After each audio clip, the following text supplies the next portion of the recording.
حضرت قبلہ پیر طریقت رہبر شریعت قبلہ پیر سعادت علی شاہ صاحب مدظ اللہ العالی آپ تشریف فرما ہیں۔ حضرت قبلہ پیر طریقت رہبر شریعت ڈاکٹر پیر ساجد الرحمن صاحب مدظ اللہ العالی سجادہ نشین بھگار شریف آپ تشریف فرما ہیں۔ حضرت صاحبزادہ پیر علی رضا بخاری صاحب آپ تشریف فرما ہیں۔ میری بائیں جانب وفاقی وزیر مذہبی امور پیر طریقت رہبر شریعت حضرت قبلہ صاحبزادہ پیر نور الحق قادری صاحب مدظ اللہ العالی آپ رونق افروز ہیں۔ اسلامی نظریاتی کونسل کے چیئرمین حضرت قبلہ ایاز صاحب مدظ اللہ العالی آپ تشریف فرما ہیں۔ آستان عالیہ موڑا شریف مری کے سجادہ نشین حضرت قبلہ صاحبزادہ پیر فضیل ایاز قاسمی صاحب آپ رونق افروز ہیں۔ آستان عالیہ گمکول شریف کوہاٹ کے سجادہ نشین پیر طریقت رہبر شریعت حضرت صاحبزادہ پیر حبیب اللہ شاہ صاحب مدظ اللہ العالی آپ تشریف فرما ہیں۔ آستان عالیہ مانکی شریف کے سجادہ نشین حضرت قبلہ پیر طریقت رہبر شریعت حضرت صاحبزادہ پیر شمس الامین صاحب مدظ اللہ العالی آپ رونق افروز ہیں۔ آستان عالیہ بھیرا شریف کے سجادہ نشین حضرت قبلہ پیر طریقت رہبر شریعت استاد العلماء حضرت قبلہ پیر امین الحسنات شاہ صاحب مدظ اللہ العالی آپ تشریف فرما ہیں۔ مانکی شریف سے ہی حضرت صاحبزادہ جنید صاحب اور لنڈی کوتل شریف سے صاحبزادہ عدنان قادری صاحب آپ تشریف فرما ہیں۔ میں دل کی اتھا گہرائیوں سے اپنے ان اکابر کا شکریہ ادا کرتا ہوں۔ ملک کے جید مشائخ اعظام کو یہاں جمع کیا ہے تاکہ وہ اپنی ایک اجتماعی دانش سے پاکستانی قوم کی رہنمائی کر سکیں۔ الحمدللہ آج کی اس مجلس میں مشائخ اعظام نے تہائی غور و خوض کے بعد یہ فیصلہ کیا ہے کہ حکومت وقت حفظان صحت کے اصولوں کے پیش نظر انسانی جان کی حفاظت کے لیے جو بھی تدابیر اختیار کرتی ہے اسے ہمارا تعاون حاصل ہوگا، لیکن اس کے ساتھ ساتھ مشائخ اعظام کی یہ شدید خواہش ہے کہ وفاق کے زیر اہتمام 18 تاریخ کے مجوزہ اجلاس جس میں ملک بھر سے علماء اور مشائخ کو بلا کر اعتماد میں لیا جائے گا، اس میں کوئی اجتماعی فیصلہ ہونا چاہیے، اس میں کنسنسس ہونا چاہیے تاکہ ہماری قوم فکری انتشار کا شکار نہ ہو۔ ہم سب وہ لوگ ہیں جو مسجدوں کو آباد کرنے والے لوگ ہیں۔ پیر نقیب الرحمن صاحب کا مدظ اللہ علی کا شکر گزار ہوں کہ اس مشکل وقت میں انہوں نے حسب سابق اپنی روایت کو دہرایا اور امت کی قیادت کے لیے، امت کی رہنمائی کے لیے تمام بزرگان دین کو جہاں اکٹھا کیا۔ حقیقت حال یہ ہے کہ یہ جو کچھ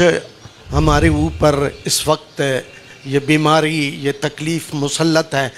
مجھے حضرت امام جعفر صادق کا قول یاد آتا ہے۔ آپ فرماتے ہیں جب بہت گھبرا جاؤ، ڈر لگنے لگے تو پر اس وقت اس کی پناہ میں آؤ جو سب سے زیادہ طاقتور ہے، وہ اللہ کی ذات ہے۔ تو آپ نے تو یہ وظیفہ بھی فرمایا تھا کہ لا حول پڑھا کرو، تو ہم اجتماعی طور پہ بھی، خود بھی اور اپنے تمام دوستوں کو بھی اور اپنی پوری قوم کو بھی یہ گزارش کرتے ہیں، ہر خطا، ہر غلطی، ہر اس بیماری کا علاج میرے اس رب کے پاس ہے، اس کی بارگاہ میں جھکیں، سجدہ ریز ہوں، اللہ ہماری دستگیری فرمائے گا۔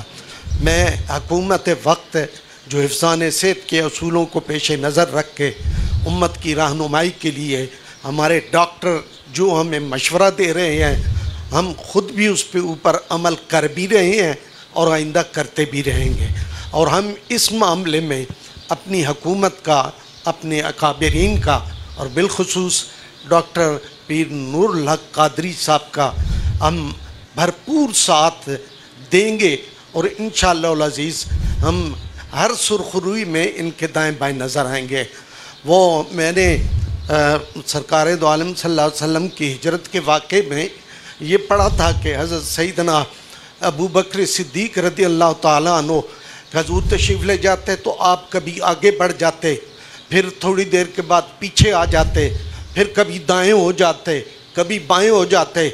تو حضور نے پوچھا ابو بکر کیا بات ہے، تمہیں سکون کیوں نہیں آ رہا، کبھی دائیں جاتے ہو، کبھی بائیں، کبھی آگے کبھی پیچھے. تو ہاتھ باندھ کر کہ یا رسول اللہ صلی اللہ علیہ وسلم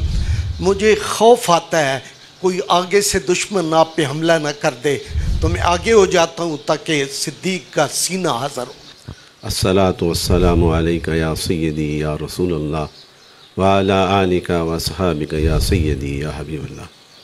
الحمدللہ آج کی یہ خوبصورت بامعنی بامقصد نشست جو آستانہ عالیہ عیدگاہ شریف میں پیر صاحب کی محبتوں کے ساتھ انعقاد پذیر ہے، جس میں پاکستان بھر کے صاحب طریقت سجادہ نشین حضرات موجود ہیں، اور اس میٹنگ سے قبل بھی آستانے پہ بیٹھ کے اسی نقطے پہ یہ زور دیا گیا ہے کہ موجودہ حالات جو کرونا وائرس سے یہ پینڈیمک کنٹیجیس ڈیزیز جو پوری دنیا میں ایک وبا پھیلائی ہوئی ہے اور ایک حالت جنگ میں ہم ہیں، بالخصوص پاکستان میں اس کے حفاظتی تدابیر کو کس طرح اختیار کیا جائے. تو خانقاہی نظام سے یہ اجتماعی طور پہ یہ سلوگن، یہ نعرہ ہے کہ ہم انسانیت کی بقا کی خاطر حکومتی سطح پہ جو حفظان صحت کے حوالے سے جو اقدامات کیے جائیں گے، وہ صرف مسجد نہیں بلکہ ریلیجس گیدرنگ اور پولیٹیکل گیدرنگز جہاں ہوتی ہیں، وہ ان سب پہ یہ لاگو ہوگا کہ انسانوں کو بچانا یہ پہلا ہمارا عمل ہے. اور درگاہ سے یہی پیغام جاتا ہے کہ ٹو لو دا ہیومینٹی، اور انسانیت سے پیار کا یہ پیغام ہے، اور وہ پیار کے پیغام میں ذکر خدا اور ذکر مصطفیٰ کا فیضان ہے. تو اللہ تعالیٰ ہم سب کو جو آج یہ ہم بیٹھے ہیں آستانہ عالیہ عیدگاہ شریف میں، یہی سلوگن لے کے اٹھیں کہ حکومت وقت کو یہ بتا دیں